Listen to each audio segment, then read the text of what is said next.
Vamos a iniciar con el capítulo 24 de las autoridades civiles. Empezaremos con unas cuantas preguntas de reflexión. ¿Pueden los cristianos participar en cargos de autoridad y en política? ¿Hay guerras que pueden llamarse justas o legítimas? ¿Cómo funciona la separación entre Iglesia y Estado? ¿Es realmente puesto por Dios un gobierno anticristiano? A estas preguntas responde el capítulo 24, que enseña que Dios ha establecido el gobierno civil en la tierra, que su propósito es su gloria y nuestro bien, que les ha dado a los oficiales civiles el poder de la espada, que los cristianos pueden lícitamente tener un cargo civil y ejercer el poder de la espada en ocasiones necesarias y justas. Que Dios requiere que los cristianos honren su mandato y oren por y se sometan a los que lícitamente utilizan su cargo en el gobierno civil. Dice el primer punto: Dios, el supremo Señor y Rey del mundo entero, ha instituido autoridades civiles para sujetarse a Él y gobernar al pueblo para la gloria de Dios y el bien público. Y con este fin les ha provisto con el poder de la espada para la defensa y el ánimo de los que hacen lo bueno y para el castigo de los que hacen el mal. En el mundo tenemos hombres con mucha autoridad, ¿verdad? Conocemos reyes, conocemos presidentes, jefes de Estado, ministros, muchas personalidades también en la economía, ¿no? Gente con mucho poder y autoridad en el mundo. La confesión inicia con algo muy importante. Dice: Dios es realmente el Señor y el Rey del mundo entero. Y debemos vivir diariamente en la ciudad de los hombres sabiendo que es Dios el que gobierna todas las cosas. ¿Sí? Que Dios es soberano en la historia. Pilato le echó en cara al Señor Jesús que no le hablaba. Le dice: ¿a mí no me hablas? ¿No sabes que tengo autoridad para crucificarte y que tengo autoridad para soltarte? Qué arrogancia, ¿no? Respondió el Señor Jesús: ninguna autoridad tendrías contra mí si no te fuese dada de arriba. Por tanto, el que a ti me ha entregado mayor pecado tiene. Ninguna autoridad tendrías contra mí si no te fuese dada de arriba. No habla del César, habla de Dios. Dios delega su autoridad de forma parcial y temporal sobre autoridades civiles. Jesús reconoce la autoridad de Pilato. Jesús no está mirando a Pilato y diciéndole que no tiene autoridad. Jesús está reconociendo la autoridad de Pilato y que tiene autoridad sobre Jesús. ¿Sí? Esto es tremendo. Jesús está reconociendo que Pilato tiene autoridad sobre él como hombre, pero le aclara que esa autoridad le ha sido dada, le ha sido delegada.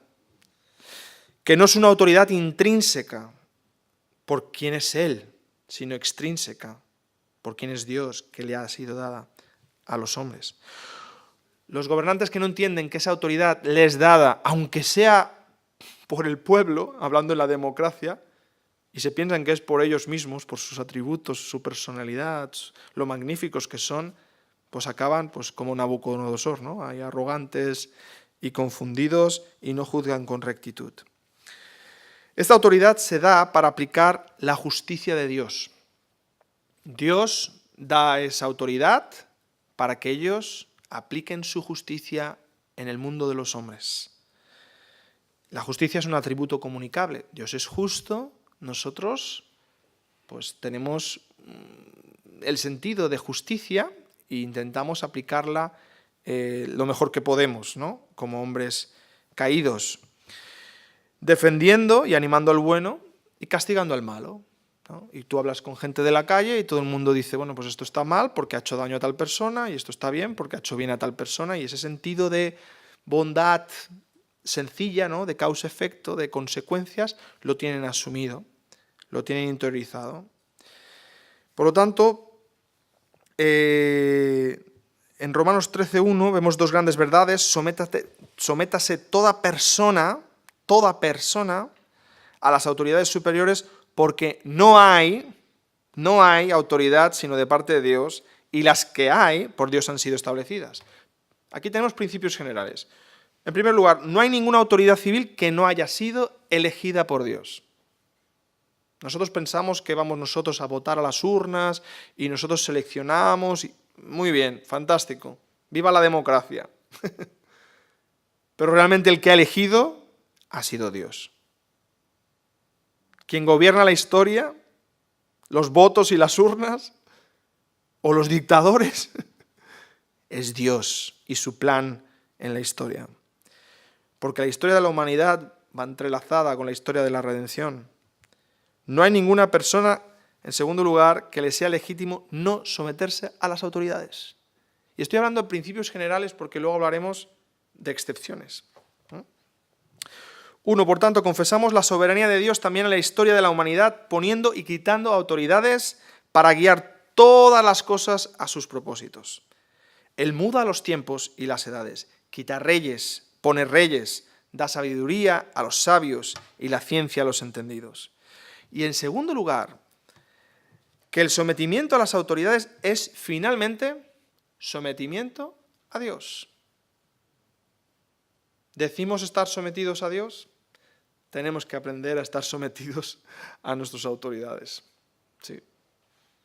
Imagino que a los cristianos les costaba un poco más que a nosotros estar sometidos a Nerón y a estos dictadores, ¿no? Gracias a Dios, en el país en el que nosotros vivimos, nos es un poco más fácil que a ellos. Pero todos tenemos que aprender que el sometimiento final es a Dios. Como decíamos, las autoridades puestas por Dios permiten poner diques al mar. ¿Sí? Sabemos lo que son los diques, ¿no? Esos muros de contención para que el mar pues, no inunde, por ejemplo, los Países Bajos, ¿no? Limitando la expresión de la corrupción humana por temor a las consecuencias.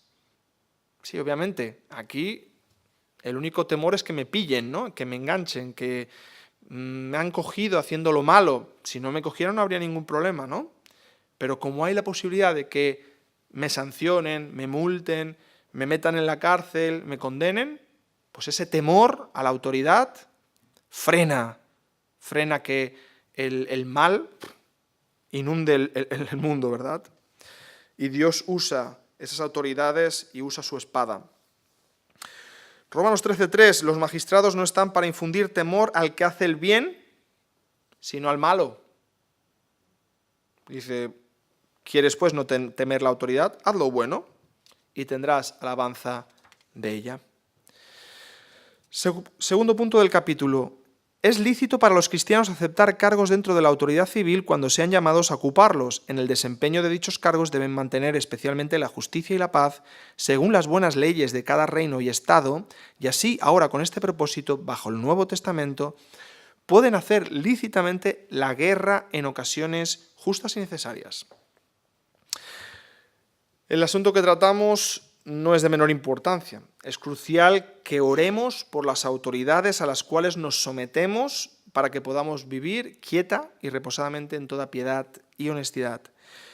Y el contexto sea propicio, muy importante, el contexto sea propicio a la extensión del Evangelio. ¿Sí? Nuestra agenda es la agenda de Cristo. Nuestras prioridades son las prioridades de Cristo. Debemos orar para que el contexto socioeconómico, político, sea el mejor para el Evangelio. Cuando los justos dominan, el pueblo se alegra, mas cuando domina el impío, el pueblo gime. Por lo tanto, hay que orar al Señor, Señor, que haya justos que dominen, no impíos, porque si no el pueblo sufre. Como podemos ver, los cristianos no podemos ser pasivos en temas políticos. Pues estos no solo pueden condicionar aspectos ordinarios, sino también aspectos espirituales. ¿Los cristianos pueden participar en política? Sí, pueden participar en política a título individual. ¿Una iglesia oficialmente debe participar en política? No, no. Los pastores no deben promover el voto. Imaginaros desde el púlpito ahí, no, votad a tal partido, no, posicionaros ahí. No, los pastores pueden en la predicación dar consejos bíblicos, ¿verdad? Para que el Señor nos dé sabiduría a todos para votar en nuestra conciencia lo que cada uno considere que sea mejor, no para nuestros intereses personales, sino para la causa de Cristo. Pues claro, yo puedo tener mis intereses personales, mis intereses económicos, mis inclinaciones políticas, pero al fin y al cabo somos embajadores del reino y tenemos que pensar lo mejor para la causa de Cristo. No intereses personales, sino la causa de Cristo. Un gran ejemplo de un cristiano con carrera política fue William Wilberforce, solo por dejarlo como ejemplo, que luchó toda su vida política, y toda su vida política por la abolición de la esclavitud como miembro del Parlamento británico. Lo dejo como ejemplo si alguien quiere profundizar más. Hay libros maravillosos sobre su vida. Otro tema, también bastante importante y profundo. ¿Qué de las guerras? ¿Qué hacemos con las guerras? En la confesión lo cita. La confesión apela a la legitimidad de algunas guerras. Esto va en contra totalmente de movimientos pacifistas, humanistas, que apelan al desarme unilateral, reconocimiento de las agresiones sin castigos. Pero sabemos que hay situaciones en las que son necesarias las guerras, ¿sí? Que la guerra puede llegar a ser justa. Invasiones. Y bueno, tenemos ejemplos claros en la historia. Pensemos en el nazismo, Segunda Guerra Mundial. Un movimiento invasor que opera el mal, que realmente está exterminando a una población judía de una forma diabólica. Y claro, ahí tenemos pues, países que se vieron obligados moralmente a intervenir. Sabemos que hay muchas guerras injustas y sabemos que dentro de las guerras justas hay muchas injusticias, pero está claro que hay momentos en la historia que las guerras pueden ser legítimas. Y aquí señalamos otro personaje que es interesante estudiar su biografía, Dietrich Bonhoeffer, como un héroe de la fe que plantó cara al gobierno que llegó al poder legítimamente, podríamos decir democráticamente, como es el nazismo, pero que llevó una agenda de terror que un cristiano no podía tolerar, no podía apoyar. 3 principios para saber cómo plantearme si desobedezco a una autoridad. 3 principios para saber si debo plantearme la desobediencia. El primero de ellos es que por norma general no debemos desobedecer. Obedecer siempre los mandatos legítimos de nuestro gobierno y estar siempre listos para toda buena obra. Eso es lo habitual de un cristiano. Por lo tanto, antes de plantearme si debo desobedecer, debo plantearme si debo obedecer. ¿Es un mandato legítimo? Segundo punto, obedecer siempre a Dios antes que a los hombres cuando exista realmente un conflicto entre los dos.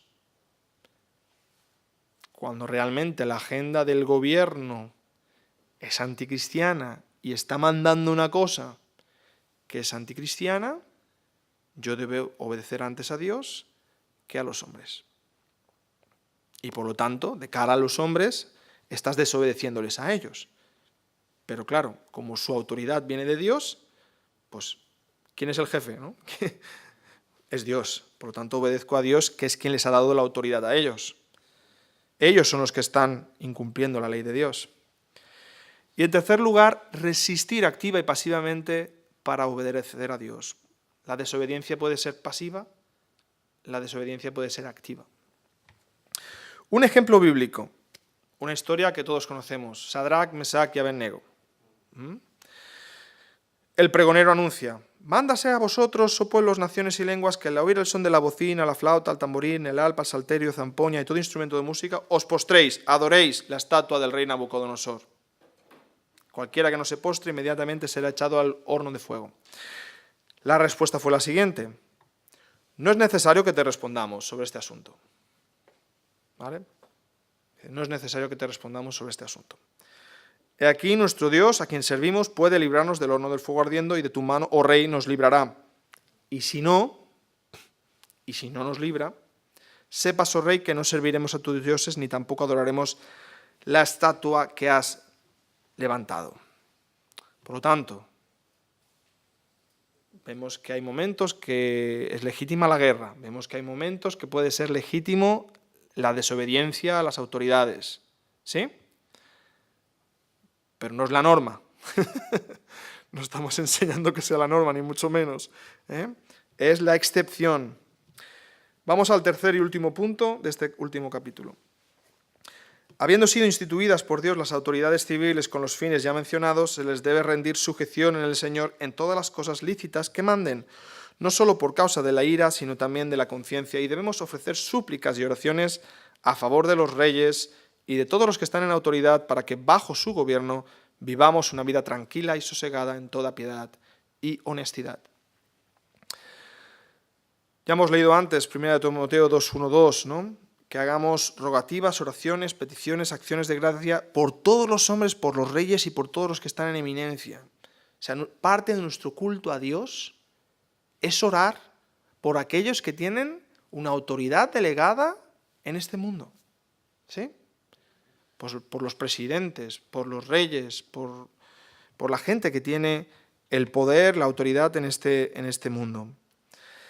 Como vemos en el capítulo 22, parte de nuestro culto es la oración y por lo tanto dentro de la oración debe estar este tema. Jeremías 29:7 dice: procurad la paz de la ciudad a la cual os hice transportar y rogad por ella. ¿Sí? Rogad por ella, Jehová, porque en su paz tendréis vosotros paz. Cuidado con volvernos místicos, desconectados de toda realidad temporal y social, ¿sí? Porque no lo vemos así en la Escritura, porque no lo vemos así con el Señor Jesucristo. Sabemos que su reino no es de este mundo, sabemos que vamos a los cielos nuevos, la tierra nueva, pero sabemos que a Dios le importan las cosas que suceden en este mundo, ¿sí? Y que el Evangelio tiene que tener una implicación en las estructuras sociales, tiene que tener una implicación y una transformación en la sociedad, y por lo tanto hay que orar para que haya paz y hay que orar para que el Evangelio impacte en la sociedad y transforme la sociedad. Algunas preguntas para acabar. ¿Debían los creyentes del primer siglo orar por Nerón, quien estaba asesinándolos? Sí, debían orar por él. Orar por su conversión, orar por que el Señor le diera sabiduría, orar para que el Señor cambiara su pensamiento, orar por esa autoridad, para que juzgara con justicia.